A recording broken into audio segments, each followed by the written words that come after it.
All right. Joining us now on the Black and Gold Banneret. He is currently in his hotel room in Ames, Iowa, as he is about to become the first UCF coach to coach a team in a Big 12 conference competition. I'm speaking of cross country and distance coach Bryan Harmon, who is currently joining us from his hotel room in Ames, Iowa. Coach, how is it up there? Well, I didn't even notice that I still had my winter hat on until I got on the call with you. So it is cold. It's cold outside. It's cold inside. It's cold everywhere. But that's cross country, baby. So we're ready. Awesome. So I go ahead and I just start because this is the first time that that I've spoken with you since the preseason. So I guess I just want to go ahead and kind of get an idea. What would you say is the biggest difference between in the team from the last time we talked to right now? Uh, their belief in themselves, belief in the process. I think that's it. I don't think it's really even anything more complicated than that. It took a minute for them to gain the trust. It took a minute for them to understand that the way I wanted to do things were going to be a little bit different. It was going to be a little bit more progression oriented. We weren't going to see big results early, and sometimes that's hard, right? You go out in the race, and in the first race, you expect to pop off all these big times, big marks, and it's just not my style. A lot of times, it doesn't happen with the teams that I coach generally. So, but we got past it, and just the belief. We've really focused on each other, ourselves, supporting each other, believing in each other, believing in ourselves, and believing and trusting the process. And it's all come together. And the last 10 weeks have been awesome. Every week has gotten a little bit better, and we're here, and we believe in ourselves. Who would you say has impressed you the most on the team this season? That's a pretty loaded question because I don't want to single anybody out, but in one way, it's definitely Charlotte. This is somebody who's had an injury riddled, well, I shouldn't say injury riddled, but a lot of injuries throughout her 5+ years here, and she decided to come back for her sixth year and use her last year of eligibility, and then the coach that she had for the last 4+ years or 5 years leaves, and then somebody new comes in, and it would have been easy for her to just coast and go through the motions, but she really has flipped the switch, and she really has taken on, I just think, a mindset, not necessarily a role. She's a good leader and everything, but um, her mindset, I think, is just so different today than it was 10 weeks ago. Again, it goes back to that word belief. She believes in herself so much more today. She has so much more confidence in herself today than she did, on September 1st or September 2nd or August 31st or whenever the last time we spoke and whenever our first meet was. So, and when somebody who's been around the program for that long, you know, when she starts to believe in herself, then that resonates to everybody else too. When they see that sixth year person who has gone through turmoil, battled injuries, all of a sudden stay healthy for 11, 12 weeks in a row and just get better and better and better. That resonates through everybody else as well. So, and I think it's definitely spread. So that she's been quite impressive. But again, man, everybody's been great. You can't say who hasn't impressed you without talking about Izzy and Mar.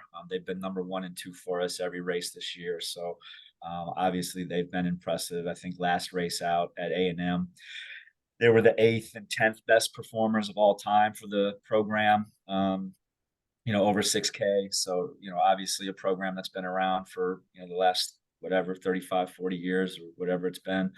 That's not an easy thing to do. So, honestly, right down from 1 to 16, they've all been impressive because I asked them to believe in everything and believe in themselves and trust the system and trust the process, and they all have. Not one single person has bowed out from that. So, all 16 of them have impressed me.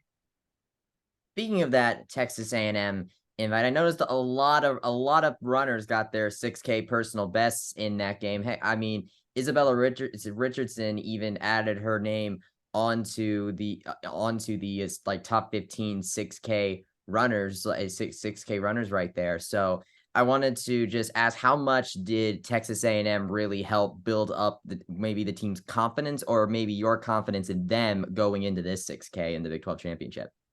Yeah, I think it was huge. I mean, we talked about that A&M race also being something that would mimic maybe a regional type of race. So Louisville was a big race, but it wasn't quite as maybe competitive as A&M. There was a couple more teams at A&M, a couple better teams.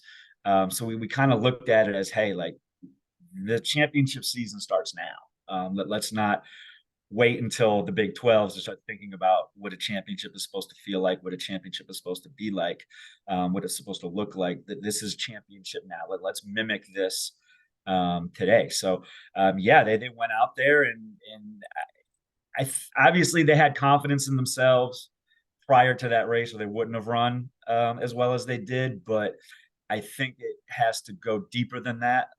Having confidence in yourself is one thing, but then in the middle of the race, in the end of the race, in the beginning of the race, whatever part of the race you're at, knowing and believing in yourself when you are in mid race, when that mind switches from, oh, I can't do this to, oh, I can do this.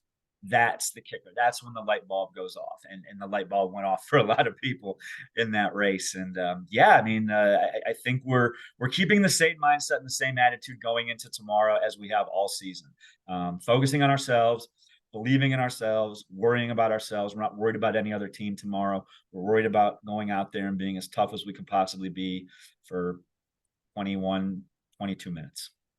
You also got the chance to preview a couple of Big 12 teams, because a lot of other Big 12 teams took running at the Texas A&M 6K, and UCF. Of those teams, I saw that UCF actually finished third among those teams, with only TCU and Texas Tech getting ahead of you there. What was it like for you and the team to kind of get a glimpse a little bit of what of some of the Big 12 competition that you're going to face this time? Yeah, obviously that was a big talking point for us. Really, directly after the race, we kind of hit on that. But honestly, our motto all year has been, let's worry about ourselves and let's not get too caught up on any other team that we're racing, even if they are Big 12 opponents. But we knew going into it, obviously, we were going to see them. And, we talked about, hey, listen, if we handle our business after the race, we'll look at the results and see how it pans out. So we were obviously happy to, take down, I think it was Baylor, Houston, and Oklahoma. We feel like we're not too far off from Texas Tech. We feel like in a smaller race, actually, we might be able to snag them tomorrow. And it's something that we've touched on, but it's not something that we're entirely focused on. The focus still remains on us. But yeah, we feel good about it. And I think that was a little extra boost of confidence as well, going out there and beating some conference opponents. So in conference championships in UCF history, the highest that this team has finished in a conference title in a while has been fourth, which happened a decade ago in 2013, and then 2014, and then only a couple of top fives even since then, with a couple of fifth place finishes. So I want to ask, what do you think that now that after that Texas A&M race, like, what do you think you're looking at, what the team might be able to look at this time around?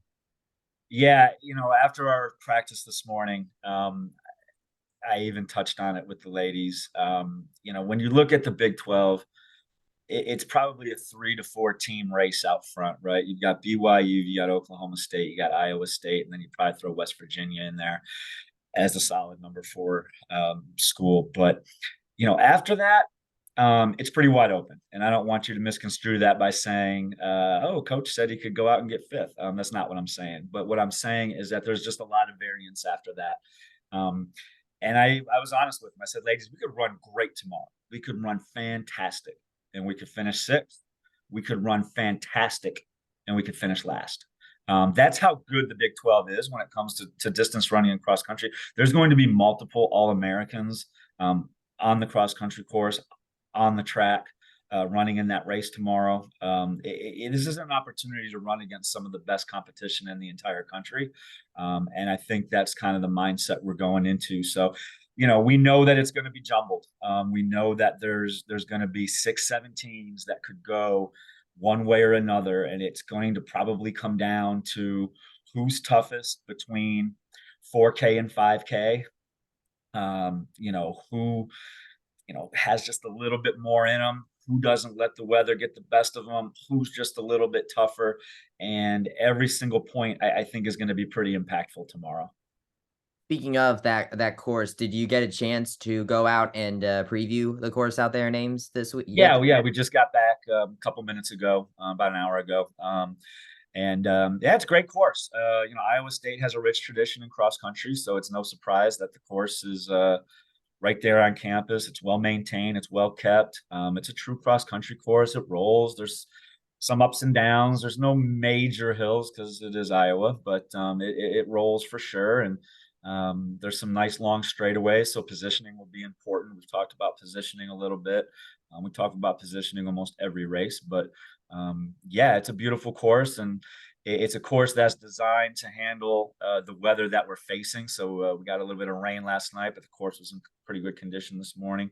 It's going to be cold. It's going to be windy. Probably going to be a little damp tomorrow, but the course is in really good condition, and it'll be able to handle it. A little bit different for the ladies this time around to run in probably what's going to be a little colder weather than they're used to. Yeah, for sure. We started talking about it earlier in the week. I'm from Ohio, so this is cross country weather for me. We just made sure that, I think it was on Tuesday, maybe even Monday, that we just talked about it in kind of an open forum discussion, being an open and honest. Let's listen. It is what it is. We can't change it. So we have an opportunity. We can take it one of two ways. We can go up there. We can fly all the way up there. We can get on the start line, and we can wilt over and be a bunch of softies, or we go out there and we compete with some of the best in the country, and all we got to do is take our parkas off for 21, 22 minutes and be as tough as we can for that period of time. And I think that's what they're going to choose. I think they're going to choose to be as tough as they can. So, but yeah, I mean, it is what it is. But everybody has to do it. Everybody has to run in it. Just because we don't see it every day, just because we don't see it, every year for 4 months, doesn't mean we can't go out there and perform well in it. We're not worried about times tomorrow. Times aren't going to be fast. And we know that, and everybody in the race knows that. So it's all about beating people tomorrow, and that has no bearing, no matter what the weather is. So I do want to ask, because now that we've had the full season to look at this, I wanted to ask you about Izzy, because Izzy had now improved on her personal best to get the run the 4th fastest 5K in program history, almost like 0.4 seconds off from running the fastest 5K by someone not named Anne-Marie Blaney. But even then, Anne-Marie Blaney only ran 2 5Ks faster than that in her career. And then, of course, she added her name up to the 6K list as well. So now that you've really seen her go through a competition state, like, just what have your thoughts been on seeing Izzy compete this season? Yeah, I think she's just matured a little bit. And oftentimes that's just the case when you go from freshman to sophomore year. And we've had some private conversations I won't go too in depth with, but we've talked about even taking another step in the maturity process. And once she kind of decides to do that, I think she'll be even better. But there's no doubt she has big goals. I have big goals for her. I think we're on the same page for the most part as to how to get to those goals. For tomorrow, we're looking to be a little bit more aggressive than we've been in the last couple races. We've run smart. We've run the way we wanted to run. And each time out is just an opportunity to get a little bit more aggressive, maybe take a little bit more of a chance. And that's what we're going to do tomorrow. So we're going to stick with our game plan, but it's just going to be a tad more aggressive than where it's been. And once she can get comfortable with that, I really think she can be a fantastic runner. Can she run faster times than Anne-Marie Blaney? I don't know. Anne-Marie was a pretty darn good runner, but our goal is to obviously be the number one runner again tomorrow. We're our best if she's our number one runner, so she needs to be our number one runner. When we get onto the track in the winter and the spring, the goal is to be in a position to score points in some of these distance events, which, that's what we have to do. The distance team has to pull their weight when it comes to trying to win conference championships, because we know our sprinters and jumpers and hurdlers are going to we know they're going to do work, right? So we got to come up and steal some points, and that's kind of our goal, and that's our mindset. But she's just worked really hard. She's starting to believe in herself more than she did, I think, last year.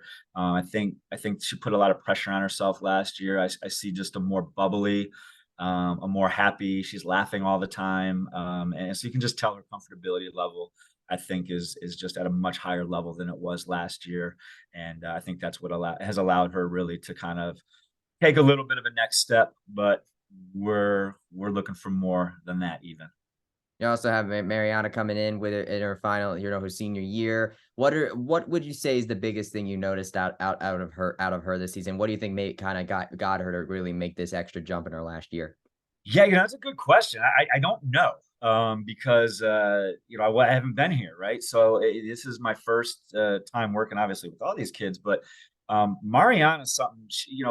Distance runners have to have an it. They have to have a little screw loose, right? And she's kind of got that. You got to be willing to take chances. She's been willing to take chances. She's been willing to increase her mileage. She's been willing to up some intensity. She's been willing to, when she sees a workout that I have planned for her, instead of, well, coach, that's, you want me to hit this time and it's this fast and I've only run this fast in a race. And my response is usually, okay, like, so what? I don't like, what are you telling me this for? Just go out and do it. So I think there's kind of that, I'm willing to be tough. I'm willing to do whatever I can do. And I think that's all it is. It's just kind of that willingness. She kind of made a decision and said, yeah, I got a semester left. I want to do it. I want to do it as best as I can. And I want to go as hard as I can. And I want to run some big mileage and see where it takes me. And once you start seeing it, come to fruition a little bit, then it's easy. The buy-in's easy after that. Like, okay, yeah, these 65-mile weeks aren't anything to cry about. Yeah, running 7 days a week is what, real runners do. Yeah, I can do that. And she believes that she can run with Izzy, and that helps too. When those two are working together every day in practice, pushing each other through every single workout, then all of a sudden you're not thinking about, oh, well, I only ran this fast last year. You're thinking about, oh, that's the person I run with every day in practice. I can run with them. It doesn't matter how fast they're running. It doesn't matter how fast I ran last year. This is the person I run with every day. I'm going to run with them again today. Yeah, and I think that's really all that's happened with her. It's just a flip of the switch, made a decision, and stuck to it. And that's the important thing. A lot of runners make the decision to do it. Not all of them stick through the process. She has. So you mentioned how the jumpers and the sprinters are going to really pick up points on their own once the track season comes around. So I wanted to ask, because I'm curious, because you have the cross country and distance. So obviously they are both different. They're both like long distance track and field type events. But you also, of course, they're also technically on two different teams. One is a subsect of the track and field team, and then the cross country is its own separate team. So what is it kind of like coaching on both sides? Like, is it kind of a little more delineated at the moment, or do you sometimes do a little bit of kind of the distance stuff in the middle of the cross country season, or how's that kind of work?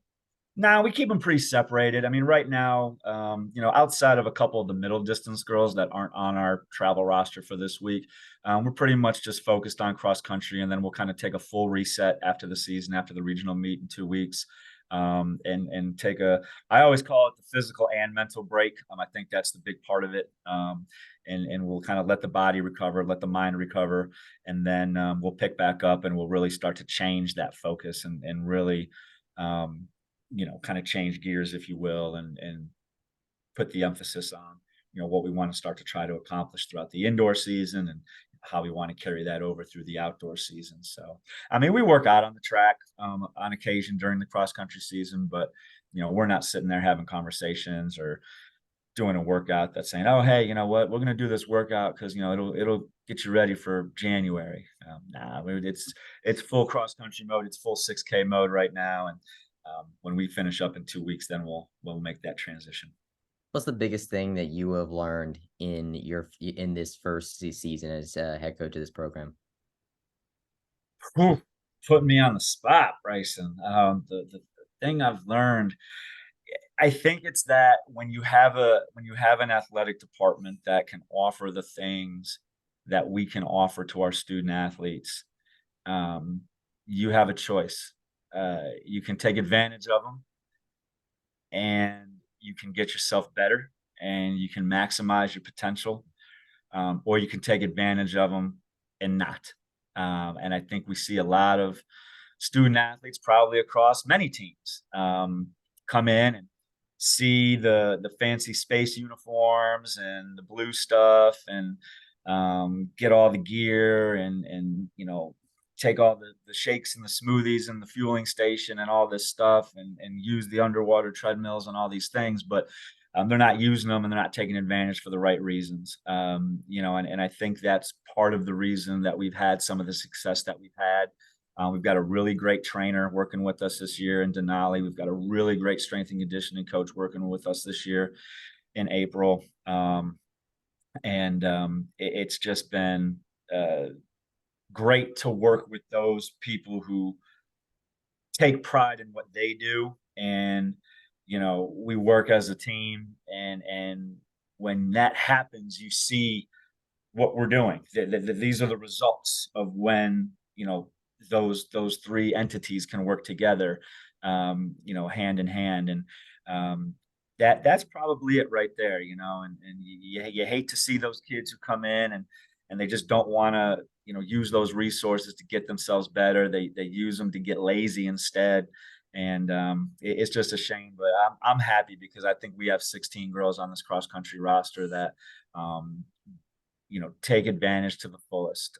Every opportunity, whether it's recovery, stuff in the weight room, whether it's Dr. G, whether it's I said the training room, everything is there for them, and they've taken every bit of advantage of it, and to put themselves in the position they're in now. What would be the number one thing that you want to see out of them tomorrow? I already talked about it with them. I'll give you our secret. Don't give it to any other of the Big 12 teams. 15 minutes to 19 minutes. That's going to be the race tomorrow. The 15-minute mark to the 19-minute mark. We want to be as tough as we can. That's when we're trying to make moves. That's when we got to start thinking to ourselves, okay, one more person, one more person. My mind is saying give up. My body can't give up. I got to go. I got to go. I got to go. I got to do it for myself. I got to do it for my teammates. I got to do it for my department. I got to do it for Bryson. I got to do it for Alex. I got to do it for Denali. I got to do it for everybody. And I think that's where they're at right now. So 15 minutes to 19 minutes. That space and time in the race tomorrow is where we want to try to separate. I talked about the jumble earlier, right? From whatever the 6th, 7th, 8th, 9th, 10th, 11th, maybe 12 teams, it's all going to be a jumble. That's where we want to try to separate from some of that jumble. All right, awesome. Well, best of luck then tomorrow, Coach. Thank you. Thank you very much, Bryson. I appreciate your time.